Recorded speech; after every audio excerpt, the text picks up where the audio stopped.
Salut à tous les collègues, on se retrouve dans Mich Mich pour l'installation de la clim monobloc. Alors déjà, pourquoi le choix d'une clim monobloc?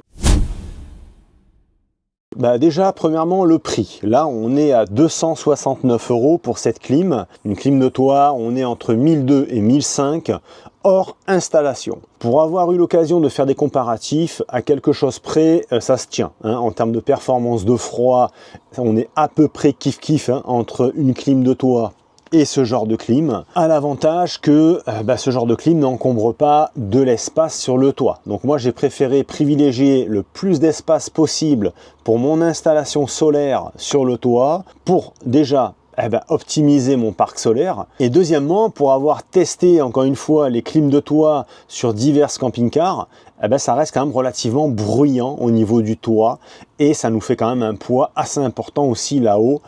Donc voilà, c'est un choix personnel, après chacun fait comme il veut. Personnellement sur mon camping-car Notin, j'avais ce type de clim et on en était très content. Sur Mich Mich, la question s'est pas posée très longtemps puisque j'ai un espace disponible sous la table qui peut vraiment convenir pour cette clim. Alors oui, sous la table, parce que moi je veux qu'elle soit installée en permanent, c'est-à-dire qu'elle sera alimentée tout le temps et elle sera opérationnelle tout le temps. Je ne veux pas d'une clim que je mets dans la soute et que je mets dans le camping-car, que je balade comme ça, non. Moi je veux que si je m'arrête pour manger entre midi et 2, ou si on doit aller faire une course dans un supermarché, que je puisse allumer ma clim pour mon petit chien qui reste à l'intérieur du camping-car et qu'il soit au frais. Voilà. Donc c'est pour ça que moi je veux impérativement que la clim soit opérationnelle immédiatement. Alors celle-ci, on est sur un format assez compact.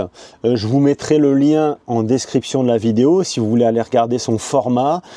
Pour une 9000 BTU, voilà, on est sur un format très compact et moi j'étais limité à ce format puisque sous la table je suis un petit peu limité au niveau encombrement. En termes de consommation, on est à 750 watts en instantané lorsqu'elle tourne.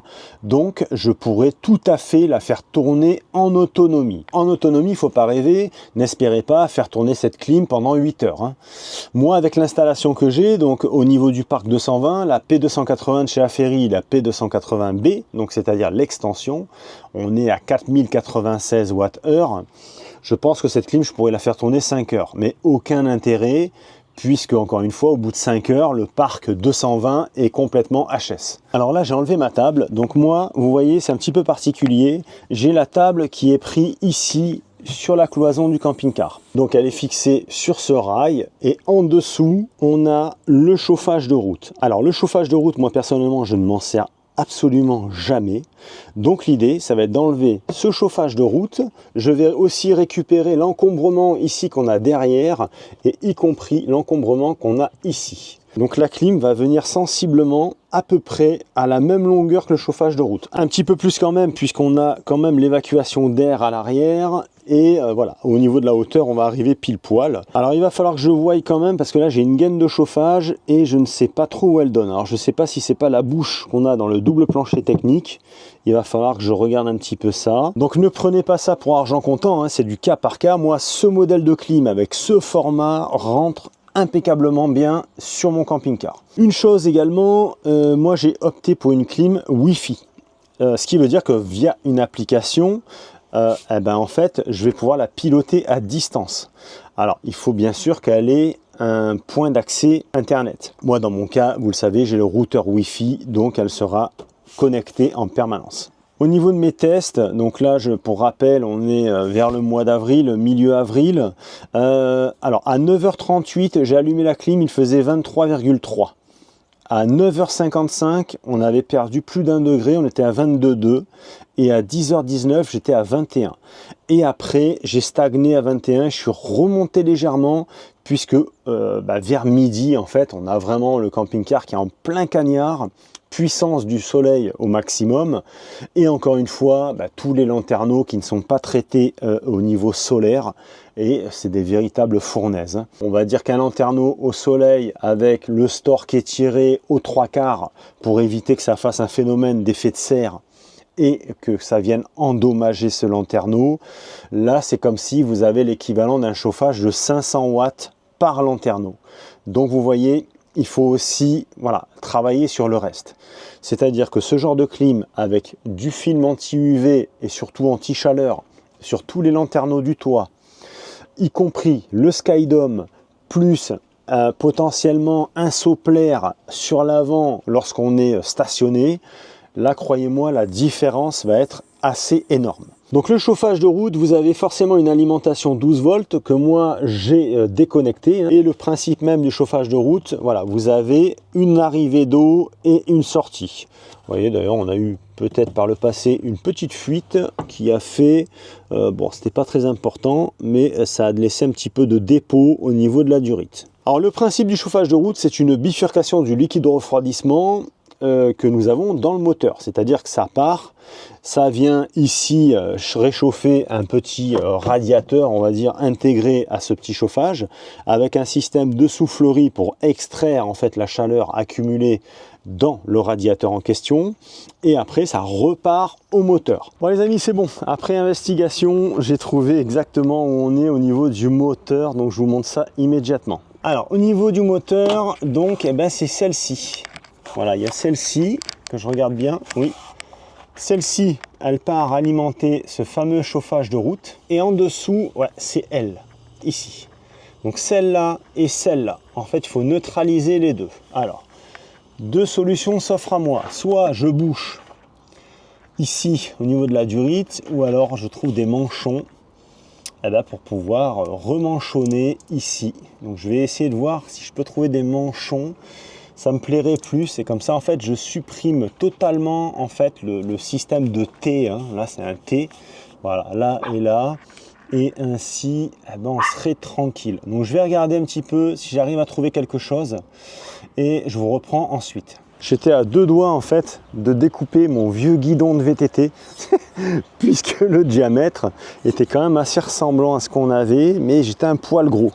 Alors par chance j'ai trouvé un bout de tube en aluminium, voilà, et ben ça je vais le couper proprement, je vais me faire deux manchons et puis ce sera impeccable. Ainsi je vais pouvoir virer les T en plastique d'origine et mettre ces manchons en aluminium pour condamner totalement en fait le chauffage de route. Voilà. Je vous ai pris avec la petite caméra, donc vous voyez les tuyaux en question sont ici, hein, voilà, ça c'est les durites d'eau qui partent du chauffage de route et qui vont se repiquer sur le moteur. Alors je vais essayer de vous mettre ici. Donc là ce collier là il est desserré. Je sais pas, je vais voir si je peux les changer en fait ceux-là. Hop, après celui-ci. J'espère que ça va pas trop couler. Hop. Alors là, hop là. Donc là c'est parti, c'est bon. Allez hop. Là. C'est pas très gros, hein. Ah non, faut que je fasse. Non. Ça ira peut-être pour là. Ok. Bon, ben, je vais couper mon guidon. Donc je vais maintenir l'option du guidon en aluminium de VTT. Allez, je vais couper. Donc j'ai mon manchon, donc on peut reprendre l'installation. Donc j'ai bien coupé mon guidon de VTT. Et allez hop, bon bah là ça rentre impeccable, là le diamètre il va être parfait. Allez, ça dégage, et là on va venir manchonner celui-ci. Voilà, hop. Alors ça, je vais venir le coincer par là-bas. Et là, hop, on va bien manchonner. Voilà, impec. Ouais, je vous montre les deux diamètres différents. Vous voyez, ça c'était ce que j'avais coupé auparavant. Ça nageait un petit peu trop.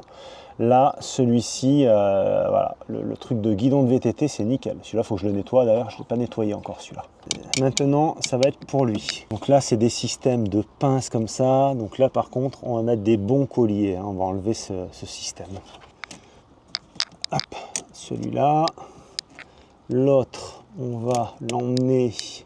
Parce qu'après, je vais être embêté pour les colliers. Donc en fait, il faut que je vienne ici.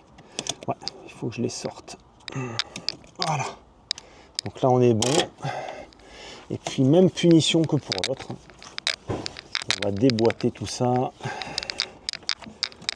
Est-ce que ça va venir facilement ou pas? Alors si jamais ça vient pas facilement, ce genre de tuyau, au lieu de tirer bêtement, quand on tire, ça a tendance à faire ça. Donc ce qu'on fait, on pousse vers là-bas pour celui-ci, on pousse et après on tire. Le fait de pousser, ça va venir gonfler la durite, ça aura pour effet en fait de la décoller. Hein, donc là, je vais tenter de vous montrer ma technique. Alors on pousse, hop, là ça l'a décollé. Je ne sais pas si vous l'avez vu. Et ensuite, voilà, et bien vous voyez, là on peut tirer et ça vient plus facilement. Alors là, je pense par contre que ça va être le petit diamètre, on va voir. Ouais, là c'est le petit diamètre qui convient mieux pour celle-ci. Ici, même punition, on prend et on pousse. Hop, et là, il s'est décollé. Et maintenant, on peut retirer ici. Donc forcément, il faut faire ça moteur froid. Et là, on s'apprête avec le pouce à boucher. Voilà. Et celle-ci, elle revient se connecter là. Eh ben, c'est parfait. Donc ensuite, eh ben, ça va être l'extraction de ces tuyaux. Voici la continuité. Alors là, bon, ben, j'ai déconnecté forcément mes deux durites que j'ai déconnecté du moteur, comme vous avez vu. Et à présent, eh ben, je suis en train de m'attaquer à essayer de démonter ce meuble. Mais alors, je vous avoue que sur les Adria, c'est toujours extrêmement compliqué. Alors, le fait d'avoir enlevé le chauffage de route me donne accès aux vis ici derrière. Donc, je vais enlever les vis derrière et je vais voir un petit peu si ça vient. Bon, encore une fois, ça reste du cas par cas. Moi, je suis confronté à ce genre de problème. C'est pas dit que vous aurez le même souci. Eh ben, je vous avouerai que c'est du sport. Il faut tout démonter en fait. Sur lui, c'est tout monté en cascade. Là, bon, c'était collé sur le mur. Bon, je vais recoller par la suite ce qu'ils avaient collé. Et en fait, là, c'est un petit mystère aussi au niveau du trou-mât. Je pensais que cette gaine-là, en fait, servait à alimenter la gaine qu'on a sous le double plancher technique. On a les gaines de chauffe, mais pas du tout. Alors, si quelqu'un sait où ça va, dites-le moi, je vais vous montrer. Donc ici, on a la gaine de chauffage qui sort ici, là, sur la bouche qu'on a là. Voilà, et là, après, ça vient se brancher ici. Mais là, quand je passe ma main, eh ben, à l'intérieur, là, la gaine, en fait, elle fait un coude et elle monte. Et là, je vous avouerai que là, je comprends pas. Parce que, pourquoi cette gaine du trou-mât monte? Moi, j'ai aucune, en fait, évacuation de chauffage en l'air. Je comprends pas, en fait, qu'est-ce que cette gaine de chauffage va faire, en fait, là-haut. Non, là, je vous avouerai que là, je bug. Si quelqu'un a une idée sur le trajet, en fait, de cette évacuation de chauffage, je suis vraiment curieux de le savoir. Là, vraiment, on monte, clairement, on grimpe. Et moi, en haut, j'ai rien, quoi. Donc, je comprends pas. Je viens de boucher ici l'extrémité, puisque là, on n'a plus aucun intérêt. Alors bon, système D pour boucher, j'ai mis un bouchon de bombe aérosol type peinture. Ça rentrait pile poil. Et comme j'aime les choses bien faites, j'ai mis un petit coup de Sika, voilà, histoire de venir un petit peu étanchéifier le bout, même si bon, c'est pas une obligation en soi, parce que quand on voit les raccords d'origine, il n'y a aucune étanchéité nulle part, en fait, partout, c'est voilà, c'est que des trucs comme ça. Voilà, donc ça c'est fait. Je pense que je vais lui mettre aussi un bouchon type peinture comme là, ici.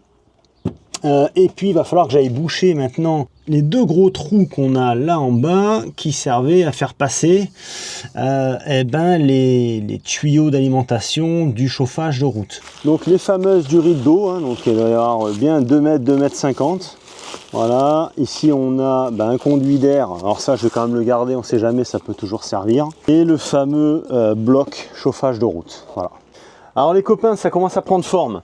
Donc là, là je l'ai juste présenté comme ceci. À l'arrière, j'ai redécoupé cette plaque d'habillage qui était ici. Par contre à l'arrière, j'avais aussi des tasseaux qui m'encombraient 2 cm. Et comme moi, la profondeur est comptée, du coup j'ai fait sauter ces tasseaux et cette plaque là va aller en applique comme ça et on n'aura pas en fait ce décalage de 2 cm qui servait finalement à pas grand chose. Donc ça va venir comme ça et la clim va aller ici. Concernant l'électricité, donc ici j'ai mis une boîte de dérivation puisque là j'avais un passage 220, donc c'est nickel. Donc boîte de dérivation avec des prises Wago et comme ça moi j'ai pu mettre aussi un multiprise. puisque dans ce multiprise, en fait, j'ai aussi l'alimentation de mon chargeur, mon maintien de charge plutôt du moteur. Et voilà, comme moi, lui, je le pilote avec un interrupteur là-bas, au moins il est branché ici. Donc la clim, elle, va venir se brancher à côté. Les deux trous qu'on voit là-bas, alors le gros trou initialement prévu, ça c'était pour le passage des durites en fait du radiateur de chauffage, hein, du chauffage de route. Donc moi ça je l'ai condamné avec une plaque en alu de l'autre côté, siliconé, vissé, et ensuite en extérieur j'ai passé un coup de Blackson. Je vais essayer de vous montrer. Voilà, la plaque en question elle est là, donc vous voyez j'ai passé de l'antigravillonnant dessus. Elle est vissée, collée, et au moins comme ça on récupère les deux trous qui étaient quand même assez énormes. Je vous reprends en vidéo quand même parce que j'ai quand même un petit peu avancé.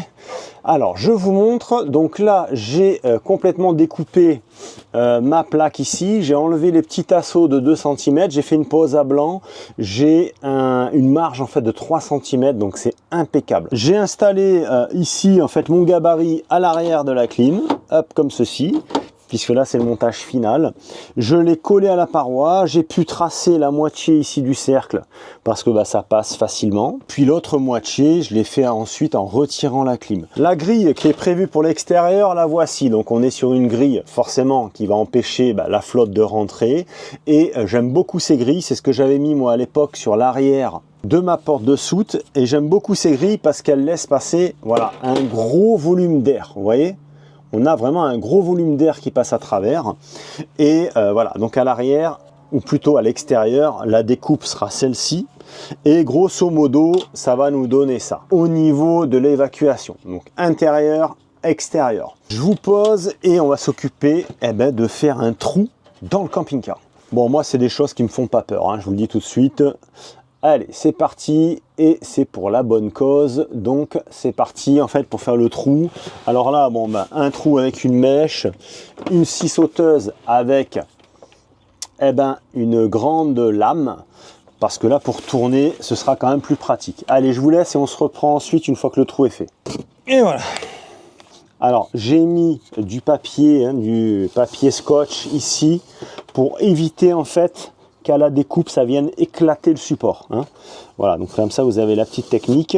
Et en dessous là j'ai mis ça pour éviter d'avoir un peu trop de sciure partout. Alors là hop, c'est impeccable, hein. Au niveau de la clim, voilà ce que ça donne pour l'instant. Donc là on a un emboîtement qui est parfait, la clim est exactement où je voulais, et vous voyez, si on regarde bien, on voit un tout petit jour, voilà, un tout petit jour, donc ça va être comblé. Voilà, donc la grille est en place, donc c'est impeccable, c'est exactement ce que je voulais, ça fait super propre. Bon là il est un petit peu poussiéreux, alors je vais essayer de la retirer, hop, d'une main, voilà, et voilà ce que ça donne à l'intérieur. Donc cette grille là est plus large que la grille intérieure. Donc ici je vais faire un joint de finition entre les deux, et ensuite quand j'aurai besoin de tirer la clim, forcément le joint va rester en place, hein, ça va pas se coller, et on aura un joint d'étanchéité parfait entre les deux éléments. Donc la grille va être forcément collée, et voilà. Donc c'est impeccable, c'est nickel, elles sont très très belles ces grilles, hein. À titre d'information, moi je trouve ces grilles là chez Casto. Voilà, la marque c'est la Ventilazione et on est sur des super grilles. C'est exactement les mêmes d'ailleurs que j'ai mis ici à l'arrière, vous voyez. Ça fait plus d'1 an qu'elles sont là et elles ne bougent pas du tout. Bon les amis, ça y est, je suis content, la clim est enfin terminée. Alors bon, je dis enfin, ça a été pas mal de boulot moi dans mon cas, parce que vous avez vu démonter le bloc chauffage, les tuyaux, tout ça, les neutraliser, faire l'installation. C'est vrai que ça n'a pas vraiment été du plug and play sur Mich. Mais voilà, c'est chose faite, c'est fait dans les règles de l'art, je suis trop content. Et où je suis extrêmement content aussi, c'est que c'est comme si j'avais rien fait. Alors c'est comme si j'avais rien fait, je veux dire au niveau handicap de l'emplacement de cette clim. C'est-à-dire qu'elle encombre en fait, allez, on va dire peut-être 5 cm de plus comme ceci vers moi, par rapport au chauffage de route que j'avais. Alors moi le chauffage de route en plus je m'en servais pas, donc franchement je suis extrêmement content. Alors là tout a été calculé, hein. Donc il y en a beaucoup qui me demandent la référence de cette clim, donc je vais vous mettre le lien Amazon pour ceux qui sont intéressés. Je vais vous la mettre en route encore une fois tout à l'heure pour vous montrer le bruit et vous faire une petite démo. Mais sachez que voilà, ça peut être aussi du cas par cas. Elle, on est sur du 9000 BTU, ce qui représente une consommation de 750 watts en instantané lorsqu'elle fonctionne. Donc c'est pas délirant. On peut aussi la faire tourner en autonomie avec une station d'énergie. Bien entendu, l'autonomie dépendra de la capacité de la station d'énergie. On est sur un format quand même relativement compact hein, pour du 9000 BTU. Et vous voyez moi où elle est placée, l'accessibilité est très compliquée. Donc moi la priorité absolue aussi c'était d'avoir cette clim avec l'application Wi-Fi. Parce que oui, on peut la piloter à distance avec la Wi-Fi. Et comme moi, mon camping-car est alimenté en permanence sur Internet via un routeur, cette clim, je peux la piloter à distance. Donc ça, c'est vraiment quelque chose que je voulais. Puisque bah voilà, si je suis dans le lit complètement là-bas, de l'autre côté, et que je veux allumer, ajuster la température, éteindre la clim, programmer l'extinction à telle ou telle heure, depuis mon lit avec mon smartphone, je peux m'occuper de tout ça sans me lever et sans chercher avec la télécommande. Donc ça, c'est vraiment un confort d'utilisation qui est exceptionnel. Donc voilà, l'intégration. Donc là, j'ai recréé ce petit meuble. La bouche est toujours fonctionnelle, hein, la bouche de chauffage. Donc j'ai recréé ce petit meuble avec un petit rangement sur le dessus. Alors sur le short que j'avais fait, il y en a qui n'ont pas bien compris, qui m'ont dit oui, le tuyau que tu as mis, ça dégage de la chaleur, blablabla. En fait, j'ai l'impression que les gens n'écoutent pas quand je parle. C'était une pause test hein, lorsque j'ai fait le short avec le tuyau qui pendait comme ça, on s'en fout. Je voulais voir les performances de refroidissement de la machine. Bien évidemment, je ne vais pas éclater mon camping-car, lui faire un straw de 20 cm de diamètre pour installer une clim qui ne donnera rien en froid. Donc certains me disent aussi, oui, une clim mobile dans un camping-car, ça marche pas. Bon, si vous voulez, hein, si ça marche pas pour certains, pour moi ça marche. Donc chacun voit midi à sa porte. Je pense être pas complètement débile de faire une intégration comme ça sur mon camping-car, de faire un trou comme ça sur mon camping-car pour un truc qui ne fonctionne pas. Hein. Pourquoi? Où est l'intérêt en fait? Faire une vidéo. Allez, si la vidéo elle fait 10 000 vues, ça me fait 10 € dans la poche et je me serais fait chier à faire tout ça pour gagner 10 balles. Il faut avoir un petit peu de jugeote quand même des fois. Voilà la longueur du tuyau. Il n'y a même plus de tuyau. Hein. Carrément, j'ai dû le raccourcir cet enjoliveur parce que il était trop long. Donc, on a quand même ici 3-4 cm pour qu'elle puisse prendre de l'air derrière. Et elle peut prendre de l'air, bien évidemment, sur toute cette grille qu'on a là sur le côté. Donc là, j'ai un accès au filtre arrière. Hop. Et ce filtre là, voilà, j'arrive quand même à le sortir de cette manière. Donc à l'extérieur, j'ai mis la fameuse grille, hein, en fait, comme j'avais mis à l'arrière de Mich Mich. Et on est sur une grille qui laisse passer beaucoup de volume d'air. Hein. Moi, j'ai enlevé le système de moustiquaire qu'il y avait à cette grille parce que je ne veux pas que ça vienne obstruer ma sortie de bouche. Le fait de mettre une grille moustiquaire, même en étant neuf, on va réduire du simple au double en fait l'évacuation d'air. L'évacuation d'air par cette bouche contribue aussi aux performances de la machine.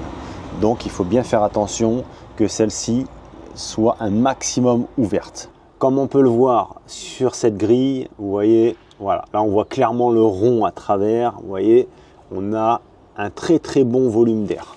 Donc voilà, l'intégration, franchement, ça fait super propre, hein, c'est dans la continuité du reste. Hein. Ça fait pas plus moche hein, qu'une grille de frigo ou autre chose. Là, on est vraiment dans l'esprit camping-car avec ces grilles et c'est ça que j'aime beaucoup. Moi, j'en avais déjà mis auparavant ici aussi, au niveau de la soute. Et ça me sert aussi d'aération pour faire respirer ma station d'énergie qui se situe dans la soute. Bon les copains, là je suis avec le micro de la caméra, peut-être que vous allez vous rendre mieux compte du bruit. Je vous mets en fait une petite capture ici pour vous montrer en fait l'application mobile. Donc vous voyez voilà, l'application mobile comment ça se présente. Donc c'est très propre, c'est net, impeccable. On a le bouton power, on a le manuel, alors insight, je sais pas ce que ça veut dire, bref, ça veut dire quoi? Bon, je sais pas ce que c'est. Et on a le bouton qui nous intéresse nous, c'est le bouton contrôle. Alors j'appuie dessus et donc là voilà, vous voyez j'ai les modes. Donc mode cool, donc c'est climatiseur. Là c'est en route. Hein. le groupe, on l'entend pas, quoi. Franchement, je la trouve très silencieuse. Donc mode cool, après on a le mode fan ou dry, déshumidificateur. On a la possibilité de régler la température et la vitesse. Donc là je mets à fond, là je réduis. Ensuite on a un mode nuit et puis voilà, et le réglage timer pour pouvoir faire des arrêts à l'heure qu'on désire. Bon chers amis, c'est ici que se termine cette petite vidéo. J'espère qu'elle pourra rendre service à certains d'entre vous. Pour ceux qui veulent faire le passage avec une clim monobloc, bah, vous pouvez y aller, hein. Ça marche très très bien dans les camping-cars. Alors bon, il y en a toujours qui sont pas contents. Alors, je ne sais pas ce qu'ils ont foutu au niveau de l'installation, ou je ne sais pas quelle clim monobloc ils ont acheté. Mais moi, dans mon cas, je me renseigne toujours énormément et bah, encore une fois, c'est une réussite. Ça marche super bien. Allez les amis, je vous laisse libre aussi de me laisser un petit commentaire. Ça me fera toujours plaisir de liker cette vidéo, de la booster éventuellement, de partager parce qu'on n'est toujours pas aux 20 000. Aux 20 000, il va y avoir plein de lots. On va faire une vidéo à thème et il y aura un gros tirage au sort avec plein de lots à gagner. Mais pour ça, il faut arriver aux 20 000 abonnés et là, ça rame un petit peu. Allez, je vous embrasse et je vous dis à très bientôt les amis. Ciao!